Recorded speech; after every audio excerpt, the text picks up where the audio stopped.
The restaurant was empty again. Third night this week. I stood in the kitchen, surrounded by fresh ingredients and silent stoves, wondering how things had gone so wrong so quickly. Another cancellation, Maya, my hostess, said quietly. They mentioned hearing about health concerns. I knew exactly where those concerns were coming from. Margaret Chen, my mother-in-law, had been busy. My name is Isabella Chen, and 6 months ago, I opened Golden Lotus, a fusion restaurant combining my Italian heritage with my husband Michael's Chinese background.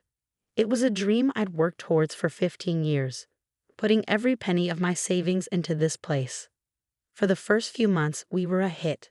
Food critics raved about our unique combinations. Reservations were booked weeks in advance. Even Margaret seemed to approve, though she never actually said it.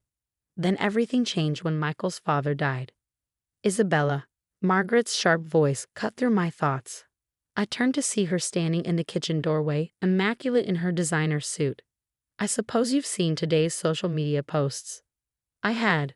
Anonymous reviews claiming food poisoning, allegations of unsanitary conditions, whispers about expired ingredients. All appearing right after Margaret's weekly brunch with her socialite friends. "What do you want, Margaret?" I asked, keeping my voice steady. She walked further into the kitchen, running a manicured finger along the pristine counter. "Just checking on my son's investment, though I must say things aren't looking good. Perhaps it's time to admit this little experiment has failed." Little experiment. That's what she called my restaurant from the start, even though I trained at top culinary schools, worked under renowned chefs, earned my reputation the hard way. "The restaurant is fine," I said. "These rumors will pass." She laughed, the sound sharp as a knife. "Will they? People are so quick to believe the worst, especially about foreign establishments." The way she said foreign made my blood boil. I'd been married to Michael for 8 years, but to Margaret, I'd always be the Italian girl who wasn't good enough for her son. "Is there something specific you wanted to discuss?" I asked. "Actually, yes." She pulled out a document from her designer bag. "A buyer is interested in the property. The offer is quite generous. Michael thinks we should consider it." I froze. "Michael thinks? This is my restaurant. His name isn't even on the papers." "He's your husband," she said, as if explaining to a child. "What's yours is his. And really, Isabella, it's for the best. You can go back to catering small parties. It's more your level." What Margaret didn't know was that I'd recently discovered something interesting about her own past. Something that would make her regret ever trying to destroy my dream. It started 3 weeks ago when I was helping Michael clean out his father's study. Behind an old painting, we found a locked box. Inside were letters, photos, and documents that told a very different story about the perfect Margaret Chen. "I'll think about the offer," I said, taking the paper without looking at it. She smiled, victory already glinting in her eyes. "Don't take too long. Offers like this don't last forever. Unlike unfortunate rumors." After she left, I went to my office and opened the bottom drawer of my desk. Inside was a folder containing copies of everything we'd found in that box, including proof that 30 years ago, Margaret had done exactly what she was doing to me, but with far more devastating consequences. My phone buzzed. A text from Michael. "Mom says you're being difficult about the sale. Maybe we should talk." I looked at the empty dining room, thinking about all the work I put into this place. The recipes I perfected, the dreams I built. "Yes," I tagged back. "We definitely should talk. And you should bring your mother. There are some things you both need to see." Margaret thought she was destroying my restaurant. She didn't realize she was about to learn a harsh lesson about karma. What goes around comes around. And I had proof that it was finally her turn.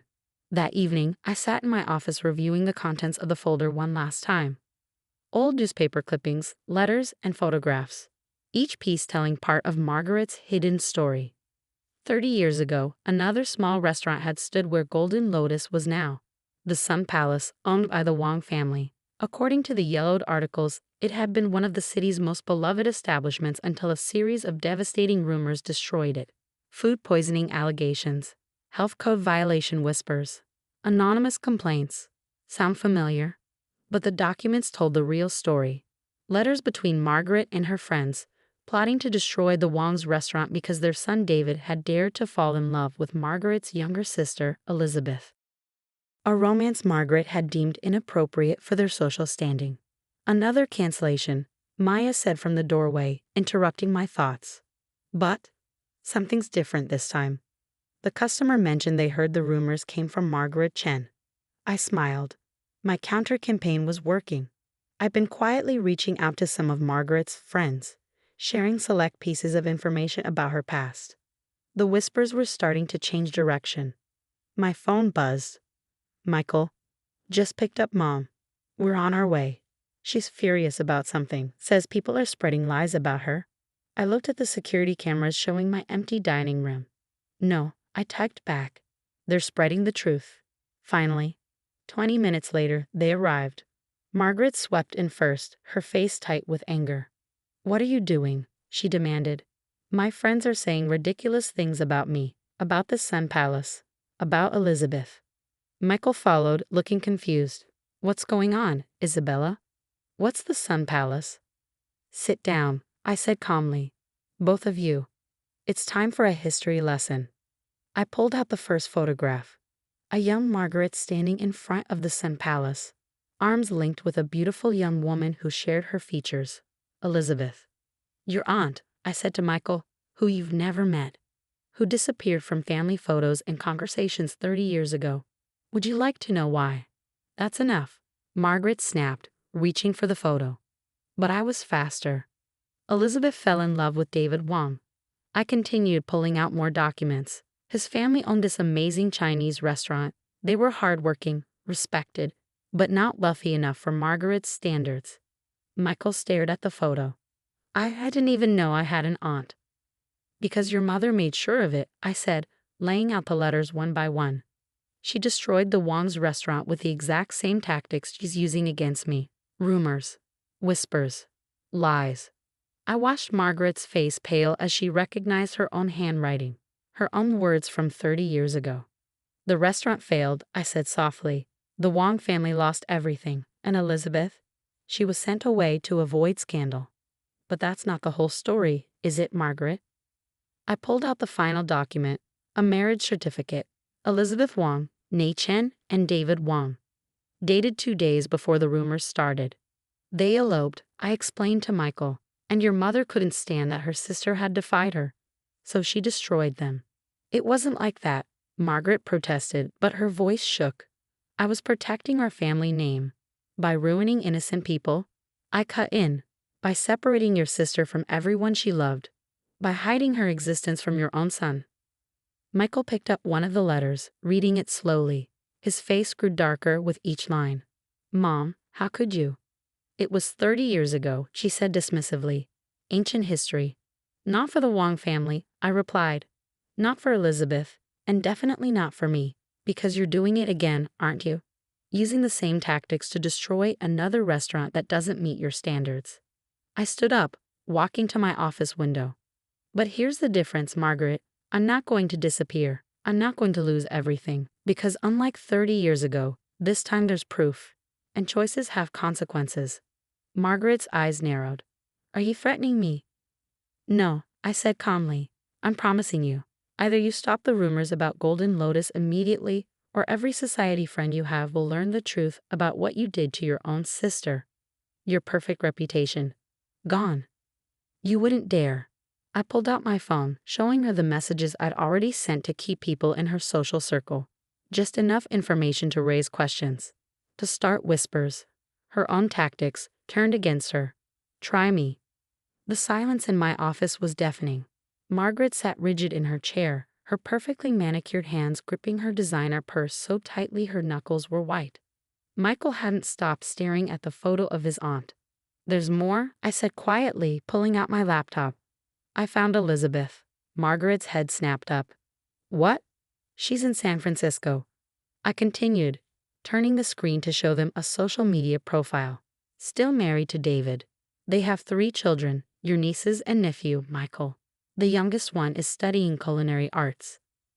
Michael leaned forward, his eyes fixed on the family photo. They had his smile, his mother's eyes. Family he never knew existed. I've been talking to her, I said. She was surprised to hear from me, even more surprised to learn that history was repeating itself. You had no right, Margaret whispered, but the fight was draining from her voice. No right? I stood up, my calm finally breaking. Like you had no right to destroy my restaurant? To try to erase your sister from existence? To hide an entire branch of family from your son? Isabella, Michael said softly, still staring at the photo. When? When did you find all this? 3 weeks ago, in your father's study. He kept everything, Margaret. Every letter, every news clipping. He knew what you did. I paused, letting that sink in. He also kept in touch with Elizabeth. There were birthday cards, photos. He never abandoned her like you did. Margaret's face crumpled for just a moment before she caught herself. What do you want? 3 things, I said, sitting back down. First, you stop the rumors. Immediately, use your influence to end them just as easily as you started them. She nodded stiffly. Second, you stay away from my restaurant. Completely. No interference, no suggestions, no trying to convince Michael to pressure me into selling. Another tight nod. And third, I pulled out an envelope. You're going to call Elizabeth. Tonight, with us here. It's time for the truth to come out. No, she said quickly. I can't. Mom, Michael interrupted, his voice firm. Yes, you can. And you will. He picked up the phone from my desk, holding it out to her. I want to meet my aunt. Margaret stared at the phone like it might bite her. For the first time, I saw past her perfect facade to the scared woman beneath, the one who'd chosen pride over family, control over love, and had lived with those choices for 30 years. Slowly, her hand shaking slightly, she took the phone. The conversation was awkward at first. 30 years of silence isn't easily broken. But when Elizabeth heard Michael's voice, something magical happened. Stories started flowing. Memories, laughter, even tears. They talked for hours. About the past, about the present, about the future. Margaret apologized, genuinely, finally. Elizabeth forgave her, not for Margaret's sake, but for her own peace. 2 weeks later, Golden Lotus was full again. The rumors had disappeared as quickly as they'd started. But more importantly, new faces filled our tables. Elizabeth and David flew in from San Francisco with their children. The reunion was a private affair held after hours in my restaurant. Watching Margaret meet her nieces and nephew for the first time, seeing Michael connect with the aunt he never knew he had, I realized something profound. Sometimes revenge isn't about destroying someone. It's about forcing them to face the truth and grow from it. Elizabeth's daughter Sarah, the culinary student, spent a week working in my kitchen. She had her father's talent and her mother's spirit. We talked about her maybe coming to work at Golden Lotus after graduation, bringing the family's culinary traditions full circle. Margaret still comes to the restaurant, but differently now. She sits quietly at a corner table, watching her family, all of her family, gather and grow. Sometimes I catch her looking at me with something that might be respect. Last week, she brought me a recipe, an old one from her mother, passed down through generations. Elizabeth always made it better than me, she admitted. Maybe you can do it justice. I added it to our menu, Chen family dumplings. They've become our most popular dish. The photo of young Margaret and Elizabeth now hangs in our entrance, next to pictures of my own family from Italy. A reminder that every family has its stories, its secrets, its wounds, and its healing. Golden Lotus has become more than just a restaurant. It's become a place of reconciliation, of second chances, of family in all its complicated glory. And Margaret? She's learning that sometimes losing control means gaining something far more valuable, real relationships, honest love, and the peace that comes with finally letting go of pride.